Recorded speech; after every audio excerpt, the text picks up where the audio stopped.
കട്ടപ്പന നഗരസഭ കൗൺസിൽ യോഗം നടന്നു. 27 അജണ്ടകൾ കൗൺസിൽ മുമ്പാകെ എത്തി. നഗരസഭാ വക കെട്ടിടത്തിന്റെ വാടക ഇനത്തിൽ 5% വർദ്ധിപ്പിക്കാൻ യോഗം തീരുമാനിച്ചു. ഇതോടൊപ്പം കട്ടപ്പന നഗരസഭയിലെ താൽക്കാലിക ജീവനക്കാരുടെ നിയമനം എംപ്ലോയ്മെന്റ് എക്സ്ചേഞ്ച് മുഖാന്തരം നടത്തണമെന്ന് LDF അംഗങ്ങൾ ആവശ്യപ്പെട്ടത് ഭരണപക്ഷവും LDF അംഗങ്ങളും തമ്മിൽ വാഗ്വാദത്തിന് ഇടയാക്കി. നഗരത്തിലെ ഫുട്പാത്തുകളുടെ നവീകരണവുമായി ബന്ധപ്പെട്ട ട്രാഫിക് പോലീസ് അധികൃതർ നൽകിയ കത്തിന്റെ അടിസ്ഥാനത്തിൽ സാധ്യമായ സ്ഥലങ്ങളിൽ ഫുട്പാത്ത് നവീകരിക്കുവാൻ നടപടി സ്വീകരിക്കുവാൻ ബന്ധപ്പെട്ട എഞ്ചിനീയറെ ചുമതലപ്പെടുത്തി. നികുതി പിരിവിനായി കുടുംബശ്രീയിൽ നിന്നും എടുത്തിട്ടുള്ള ആളുകളുടെ കാലാവധി 6 മാസത്തേക്ക് കൂടി നീട്ടി നൽകുവാൻ യോഗം തീരുമാനിച്ചു. 2026-27 വർഷത്തെ വാർഷിക പദ്ധതികൾക്ക് വിവിധ സ്റ്റാൻഡിംഗ് കമ്മിറ്റിയിൽ നിന്നുമുള്ള നിർദ്ദേശങ്ങൾക്ക് അംഗീകാരം നൽകുവാൻ മുനിസിപ്പൽ കൗൺസിൽ യോഗം തീരുമാനിച്ചിട്ടുണ്ട്. അതോടൊപ്പം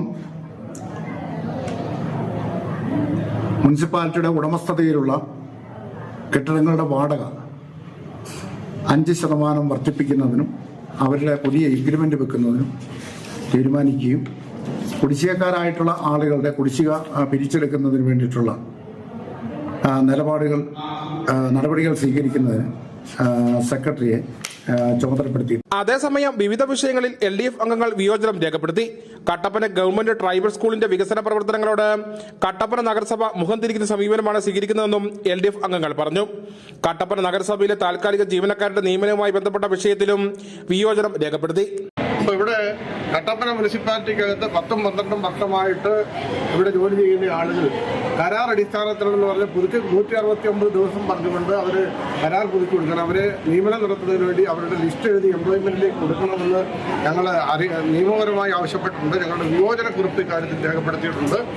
അതുപോലെ തന്നെ പല പദ്ധതികൾ തന്നെയും നടപ്പാക്കുമ്പോൾ അതുമായി ബന്ധപ്പെട്ടുകൊണ്ട് നഗരസഭയിലെ പ്രതിപക്ഷ കൗൺസിലർമാരെ അങ്ങോട്ട് ക്ഷണിക്കാത്ത രൂപത്തിൽ നടത്തുന്നതിന് ശക്തമായ പ്രതിഷേധം രേഖപ്പെടുത്തുന്നുണ്ട്. കട്ടപ്പന ഗവൺമെന്റ് ട്രൈബൽ സ്കൂളിനോട് നഗരസഭ കാണിക്കുന്ന വിവേചനത്തിൽ BJP അംഗങ്ങളും പ്രതിഷേധം രേഖപ്പെടുത്തി.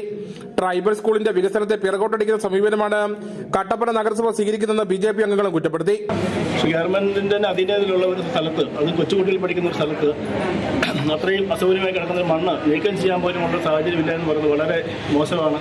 അത് എത്രയും പെട്ടെന്ന് തന്നെ അടിയന്തരമായി ഭരണസമിതി എന്നോടൊപ്പം തന്നെ ഇത്തിരി ഭാഗത്തിലെ ആൾക്കാരും എത്രയും പെട്ടെന്ന് മാറ്റാനുള്ള സാഹചര്യം ഉണ്ടാക്കണം. വളരെ യോഗത്തിൽ മുഴുവൻ കൗൺസിലർമാരും ജീവനക്കാരും ഉൾപ്പെടെ പങ്കെടുത്തു. News bureau, Kattappana.